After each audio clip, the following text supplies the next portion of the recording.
తాకట్లో ఉన్న మీ బంగారాన్ని విడిపించి ఆ రోజు ఆన్లైన్ రేటుకి కొంటాం. Sharma gold company.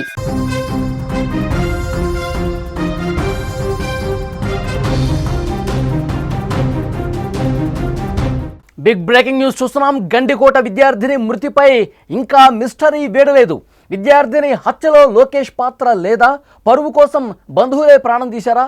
లోకేష్తో గండికోటకు వెళుతున్న విషయాన్ని తెలుసుకున్న విద్యార్థిని బంధువులు అక్కడికి రావడంతోనే లోకేష్ వెళ్ళిపోయినట్టుగా సమాచారం ఉందా? వారి రాకను లోకేష్కు స్నేహితుడు చేరవేశాడా? భయంతో విద్యార్థినిని అక్కడే వదిలేసి లోకేష్ బయటకు వచ్చేశాడా? కోపంతో విద్యార్థినిని బంధువులేమైనా హత్య చేశారా? హత్య చేసి లోకేష్పై నెట్టివేసే ప్రయత్నం ఏమైనా చేశారా? పోలీసు శాఖ చేతిలో కీలక ఆధారాలు లభ్యమైనట్టుగా తెలుస్తోంది. విద్యార్థినిపై అఘాయిత్యం జరగలేదని ప్రాథమికంగా సమాచారం వస్తోంది. రోజుకు ఒక మలుపు తిరుగుతోంది ఈ గండికోట హత్యోదంతం. పరువు కోసం బంధువులే ప్రాణం తీశారా? ప్రస్తుతం ఈ కోణంలో దర్యాప్తు కొనసాగుతోంది. కడప జిల్లా గండికోటలో విద్యార్థిని హత్యోదంతం మరొక మలుపు తీసుకుంది. ఆమెను ఎవరు చంపారు అన్న మిస్టరీ మాత్రం ఇంకా విడలేదు. ప్రియుడితో గండికోటకు వెళ్ళటం, తర్వాత ప్రియుడే ఒక్కడే అక్కడి నుంచి బయటకు రావటం, ఇవన్నీ కూడా సీసీ రికార్డులో కనిపించాయి. ప్రియుడు లోకేషే అసలు నిందితుడని, ఆమె చంపేశాడని అంతా భావించారు. కానీ పోలీసు విచారణలో కీలక విషయాలు బయటపడుతున్నాయి. యువతది పరువు హత్య అనే అనుమానం ఇప్పుడు బలపడుతోంది. ఈ హత్యలో ప్రియుడు లోకేష్ పాత్ర లేదని, సొంత బంధువులే ఆమెను చంపేశారనే ప్రచారం జరుగుతోంది. గండికోటకు లోకేష్తో వైష్ణవి వెళ్ళిందన్న విషయాన్ని తెలుసుకున్న సొంత బంధువులు అక్కడికి వెళ్ళారు. అయితే అప్పటికే లోకేష్కు తన స్నేహితుడు ఫోన్ చేసి వాళ్ళు వస్తున్నారు అని చెప్పడంతో ప్రియురాల్ని అక్కడే వదిలేసి వచ్చేశాడనే అనుమానం కలుగుతోంది. ఆ దృశ్యాలే సీసీ కెమెరాలో రికార్డ్ అయ్యాయి. గండికోటకు వెళ్ళిన గంట తర్వాత అక్కడి నుంచి బయటకు రావడంతో ఆ దృశ్యాల్లో కనిపిస్తోంది. అయితే మధ్యాహ్నం 12 గంటల వరకు విద్యార్థిని అక్కడే బతికి ఉన్నట్టు పోలీసుల వద్ద కొన్ని ఆధారాలు ఉన్నాయి. ఆ తర్వాత బంధువులు వెళ్ళి ఆమెను అక్కడ చూసి ఆగ్రహంతో కొట్టి చంపేశారని స్థానికంగా ఒక చర్చ చాలా బలంగా జరుగుతోంది. ఆమెను చంపేసిన అనంతరం ఆ హత్యను లోకేష్పై నెట్టివేసే విధంగా ఒక కుట్రపూరితంగా చిత్రీకరించారనే మాటలు కూడా వినిపిస్తున్నాయి. దీంతో ఈ హత్యలో ప్రియుడి పాత్ర ఉందా లేదా? ఈ మిస్టరీ చాలా స్పష్టంగా కనిపిస్తోంది. దీన్ని ఛేదించే క్రమంలో ప్రస్తుతం పోలీసులు ఉన్నారు. ఆమె కుటుంబ సభ్యులు మాత్రం తమ కుమార్తెపై సామూహిక అత్యాచారం జరిగిందని తీవ్రంగా ఆరోపణలు చేస్తున్నారు. కానీ పోలీసులు మాత్రం ఆమెపై ఎటువంటి అఘాయిత్యం జరగలేదని ప్రాథమికంగా నిర్ధారిస్తున్నారు. దీంతో అసలు ఏం జరిగి ఉంటుంది అన్న ఉత్కంఠ కనిపిస్తోంది. పరువు కోసం సొంత బంధువులే చంపేశారా లేదా లోకేష్ పాత్ర ఉందా అనేది $1 మిలియన్ ప్రశ్నగా మారింది. ప్రస్తుతం ఈ కేసు చిక్కుముడిని పోలీసులు విప్పుతున్నారు. అన్ని ఆధారాలు ఒక్కొక్కటిగా సేకరిస్తున్నారు. మరి వారి విచారణలో ఏం తేలబోతుందనేది కూడా చూడాల్సిన అవసరం కనిపిస్తోంది. గండికోట విద్యార్థిని మృతికి సంబంధించి అనేక అనుమానాలు కనిపిస్తున్నాయి. నిన్న ఆ తండ్రి, వైష్ణవి తండ్రి చాలా స్పష్టంగా చెప్తా ఉన్నాడు, ఎన్కౌంటర్ చేసి పారేయాలి. తెలంగాణలో, హైదరాబాద్లో ఏ విధంగా అయితే ఇలాంటి సైకో విధుల్ని ఎన్కౌంటర్ చేశారో అదే విధంగా చేసి పారేయాలని చెప్పి చాలా ఆగ్రహంతో ఊగిపోయిన పరిస్థితి కనిపిస్తోంది. కానీ పోలీసులు ప్రాథమిక విచారణలో లోకేష్ పాత్ర లేదు అనేది కొంత స్పష్టంగా అర్థమవుతుంది. లోకేష్ పాత్ర ఇందులో ఉండకపోవచ్చు. మాకు తెలిసినటువంటి ప్రాథమికంగా లభించినటువంటి సమాచారం మేరకు లోకేష్తో వైష్ణవి వచ్చింది 10:30 ఆ సమయంలో వచ్చింది. సీసీటీవీలో చాలా స్పష్టంగా అర్థమైంది. కానీ ఒక గంట వ్యవధిలోనే అతను బయటకు వచ్చేసాడు. మరి అతను ఎందుకు బయటకు వచ్చేసాడు? ఇది ఒక బలమైనటువంటి అనుమానం కనిపిస్తోంది. అతను బయటకు వచ్చిన తర్వాత ఆమె గంట పాటు బతికే ఉంది. ఇది కూడా పోలీసులు చెప్తా ఉన్నారు. 12 గంటల నుంచి 4 గంటల మధ్య ఏదో జరిగింది. దాన్ని పూర్తిగా ఆ మిస్టరీని, ఆ గుట్టుని విప్పే పరిస్థితి ప్రస్తుతం మేము చూస్తూ ఉన్నాం. చాలా క్లియర్గా అన్ని ఆధారాలను తీసుకునే ప్రయత్నం చాలా సీరియస్గా కొనసాగుతుంది. లోకేష్ బయటకు వచ్చిన తర్వాత గంటసేపు లోపల ఉన్నాడు. ఆ తర్వాత బయటకు వచ్చేసాడు లోకేష్. బయటకు వచ్చిన తర్వాత కూడా చాలాసేపు గండికోట పర్యాటక ప్రాంతంలో ఆమె తిరుగుతూనే ఉంది, సజీవుగానే ఉంది. కానీ ఆ రంగనాయక టెంపుల్కి బ్యాక్ సైడ్ ఆమె ఎందుకు వచ్చింది? ఆ సమయంలో అక్కడ ఎవరున్నారు? ఎవరి కోసం అక్కడికి వచ్చింది? ఆ తర్వాత ఏం జరిగింది?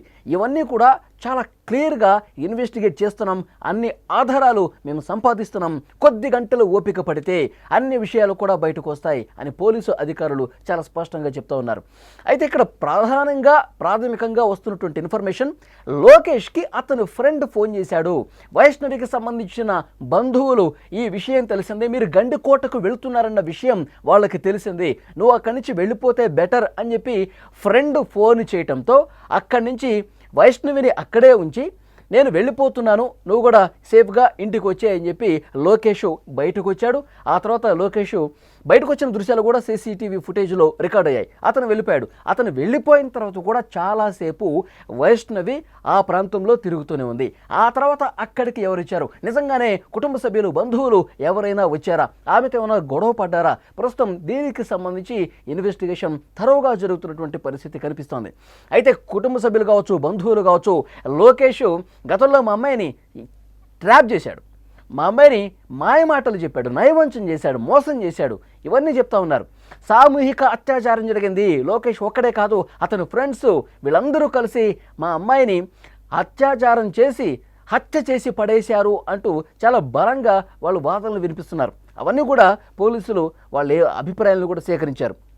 కానీ లోకేష్ చంపేశాడు అనటానికి ఇప్పటి వరకు ఎలాంటి ఆధారం దొరకలేదు అని పోలీసులు చాలా స్పష్టంగా ఈ కేసు ఇన్వెస్టిగేషన్ చేస్తున్నటువంటి క్రమంలో వారికి లభ్యమైనటువంటి ప్రాథమిక ఆధారాలకు సంబంధించి చెప్తున్నటువంటి పరిస్థితి ఉంది.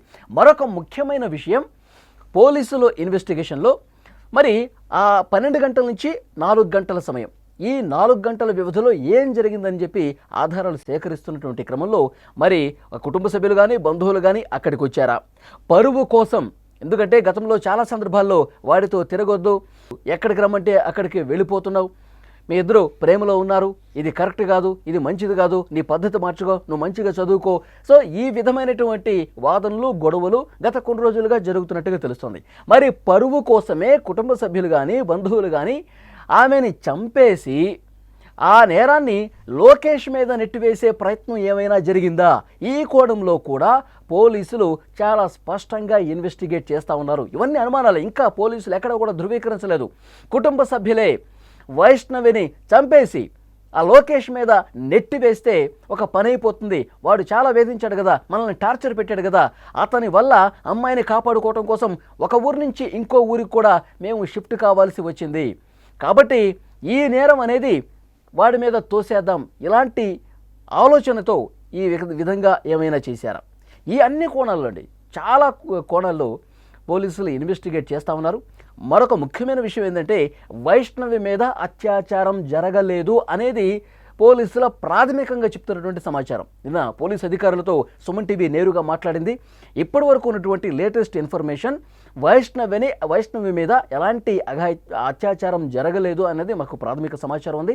అయితే పోస్ట్ మార్టం పూర్తి రిపోర్టు అలాగే ఫోరెన్సిక్ రిపోర్టు ఇవి వచ్చిన తర్వాత మరికొంత క్లియర్ కట్గా పూర్తి సమాచారం మీకు తెలియజేస్తాం. ఇప్పటి వరకు మాకున్నటువంటి ఇన్ఫర్మేషన్ ఆమె మీద అత్యాచారం జరగలేదు. మరి హత్య ఎవరు చేశారు, ఎవరు చంపేశారు, ఇవన్నీ కూడా దర్యాప్తులో చాలా కీలకమైనటువంటి విషయాలు బయటకు వచ్చే అవకాశం ఉంది. ఇప్పటికే కొంత క్లియర్ కట్ సమాచారం తెలుసుకున్నాం, దాన్ని బట్టి ఇన్వెస్టిగేట్ చేస్తూ ఉన్నాం.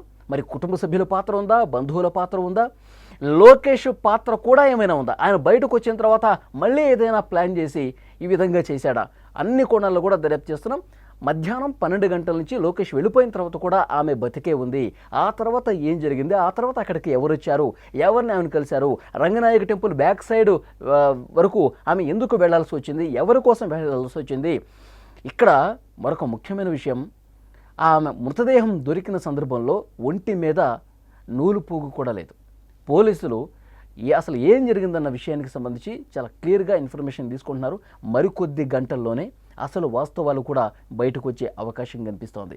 సో పరువు కోసం కుటుంబ సభ్యులు కానీ బంధువులు కానీ ఈ విధంగా ఏమైనా చేశారా, లేదు అంటే కనుక లోకేష్ పాత్ర ఏమైనా ఉందా, అసలు వీళ్ళు ఇద్దరూ కాకుండా మూడో వ్యక్తి ప్రమేయం ఏమైనా ఉందా, ఉంటే ఆ మూడో వ్యక్తి ఎవరు. సో ఈ విధంగా అన్ని కోణాల్లో పోలీసులు చాలా స్పష్టంగా ఇన్వెస్టిగేట్ చేస్తూ ఉన్నారు. అన్ని అనుమానాలన్నింటినీ కూడా ముందు పెట్టుకొని ఆధారాలు సంపాదిస్తూ ఒక్కొక్కటి ఒకవైపు సీసీ ఫుటేజ్ కావచ్చు, తర్వాత ఆ మృతదేహానికి సంబంధించిన పోస్ట్ మార్టం కావచ్చు, ఫోరెన్సిక్ రిపోర్ట్ కావచ్చు, వాళ్ళ బంధువులు ఇస్తున్నటువంటి సమాచారం కావచ్చు, లోకేష్ ఫ్రెండ్స్ ఇస్తున్నటువంటి సమాచారం కావచ్చు, ఇట్లా అన్ని కోణాల్లో కూడా పోలీసులు చాలా సీరియస్గా ఇన్వెస్టిగేట్ చేస్తున్నారు. గండికోట పర్యాటక ప్రాంతంలో ఇంటర్మీడియట్ సెకండ్ ఇయర్ చదువుతున్నటువంటి గీతం కాలేజీలో చదువుతున్నటువంటి వైష్ణవి నూలు పోగు కూడా లేకుండా ఆ పర్యాటక ప్రాంతంలో ముళ్ళ పొదల్లో పడి ఉండటం రాష్ట్ర వ్యాప్తంగా సంచలనమైనటువంటి పరిస్థితి. సో వాస్తవాలు అతి కొద్ది గంటల్లోనే బయటకు వస్తాయి. ఎందుకంటే కొన్ని గంటల్లో ఆ forensic report, post mortem report కూడా బయటకు వస్తుంది. లోకేష్ని ఇప్పుడే చాలా సీరియస్గా విచారించిన పరిస్థితి. లోకేష్ ఇచ్చినటువంటి ఆధారాలు, అలాగే phone contact records, call data, ఎవరెవరు ఏం మాట్లాడారో ఆ సమయంలో ఇవన్నీ కూడా వెలికి తీస్తున్నారు. ఎవరి పాత్ర ఉన్నా సరే అన్ని నిజాలు అతి త్వరలోనే బయట పెడతామని చెప్పి చాలా స్పష్టంగా పోలీసులు చెప్తున్నటువంటి పరిస్థితి. కానీ ఇప్పటి వరకు అందినటువంటి సమాచారం ఆ అమ్మాయి మీద ఎలాంటి అత్యాచారం జరగలేదు. మరి ఎవరు చంపారన్న దానికి సంబంధించి ఆధారాలు సంపాదిస్తున్నాం అంటున్నారు. అలాగే లోకేష్ పాత్ర ఉందా లేదన్నది కూడా చాలా క్లియర్గా పిన్ టు పిన్ ఇన్ఫర్మేషన్ సేకరిస్తున్నాం. లోకేష్ వెళ్ళిపోయిన తర్వాత కూడా, లోకేష్ అక్కడ ఆ పర్యాటక ప్రాంతం నుంచి బయటకు వెళ్ళిపోయినటువంటి సీసీ ఫుటేజ్ రికార్డు కూడా ఉంది. అతను వెళ్ళిపోయిన తర్వాత కూడా ఈమె బతికే ఉంది. తర్వాత 1-2 గంటల పాటు ఆ ప్రాంతంలో తిరుగుతూ ఉంది, తచ్చాడుతూ ఉంది. మరి ఎవరి కోసం ఆమె వెయిట్ చేస్తుంది?